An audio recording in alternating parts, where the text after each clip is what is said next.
Now let us understand how globalization has been advantageous to both producers as well as to the consumers in India. First, to the producers. Now, several of the top Indian companies have been able to benefit from the increased competition because they have invested in newer technology and production methods and thereby raise their production standards. Second, they have collaborated with foreign companies. So, what happened?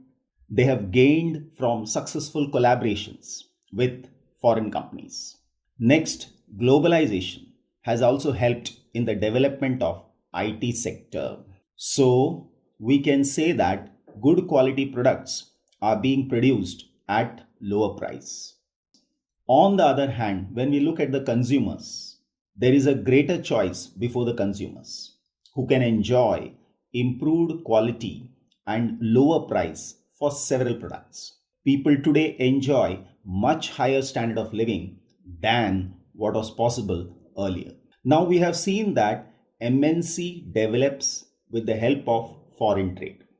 Okay, so in order to develop foreign trade, SEZs are developed. SEZ is the Special Economic Zones. Now, Special Economic Zones are set up by the central and the state government. These are developed with world-class facilities like the availability of electricity, water, roads, transport, storage, recreational and educational facilities. What are the features of Special Economic Zone?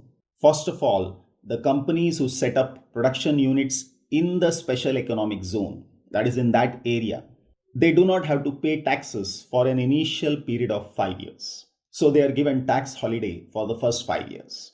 Next one, the government has also allowed flexibility in labor laws. This is in order to attract foreign investment. And this also reduces the cost of labor for the company. Now, third, these SEZs are set up mainly to attract foreign investment, that is, foreign companies to invest in India. If we look at India before 1991, the scenario was different. It was difficult to start a new business. The reason is one has to undergo or one has to get many licenses to start a business, and that was very difficult. Second, we did not have enough capital and foreign direct investment was not allowed. There were restrictions on import as well as export. But after 1991, India has come up with new economic policy. And this new economic policy can be put in 3 words, LPG. That is liberalization, privatization, and globalization. Liberalization refers to removal of restrictions. That is, earlier if the company had to buy 10 licenses to start a business, now only 2 are required. So these permissions or licenses were a kind of barrier, that is obstacle. So they were removed, or I will say reduced. Second one is privatization. Earlier, if you want to get a telephone line, it was only BSNL and MTNL.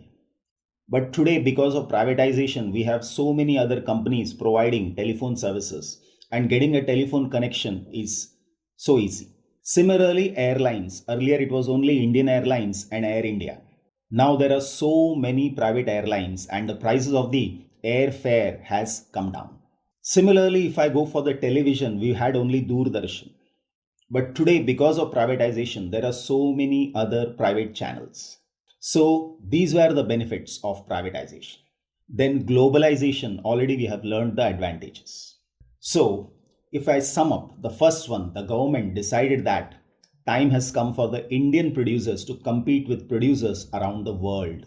And that is the reason LPG was introduced. It felt that competition would improve the performance of producers within the country, since they would have to improve their quality in order to sell in the world market. Third is, this would benefit consumers who would have more variety of goods to choose from. Fourth, this decision was also supported by powerful international organizations like WTO, that is World Trade Organizations. Of course, the intention was competition, but what happened is many of the industrial units in our country, instead of getting into the competition, they closed their industries because they could not compete, and they started buying Chinese products or product from some other country and started selling in India. But LPG has definitely benefited the country immensely. Let us understand World Trade Organization. The World Trade Organization is an international organization established to supervise and liberalize world trade. The World Trade Organization, it was commenced on 1st January 1995.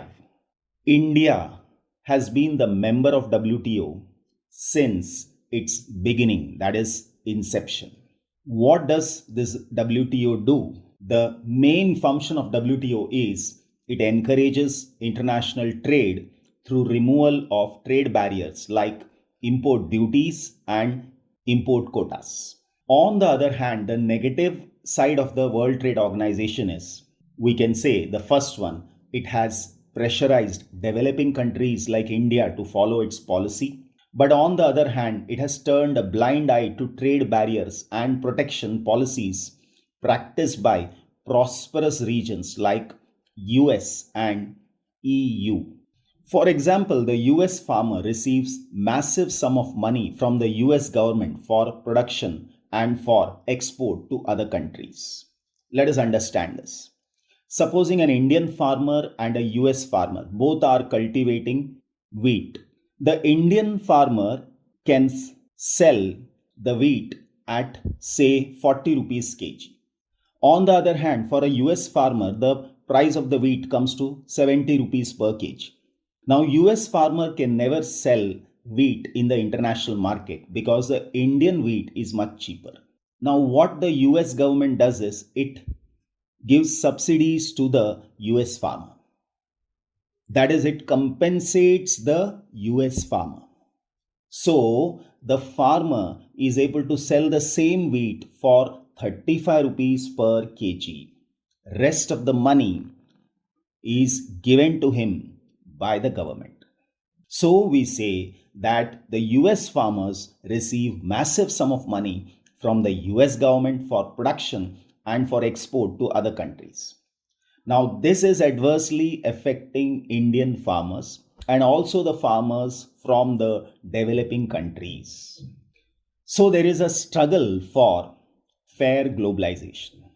We can say that everyone has not been benefited from globalization. So the people who are benefited are people with education. Second is the skill. Third, the big companies, because they have made the best use of new opportunities. Developed countries have benefited more than the developing countries. So a fair globalization would create opportunities for all and also ensure that benefits of globalization are shared better. Now, how to make globalization more fair?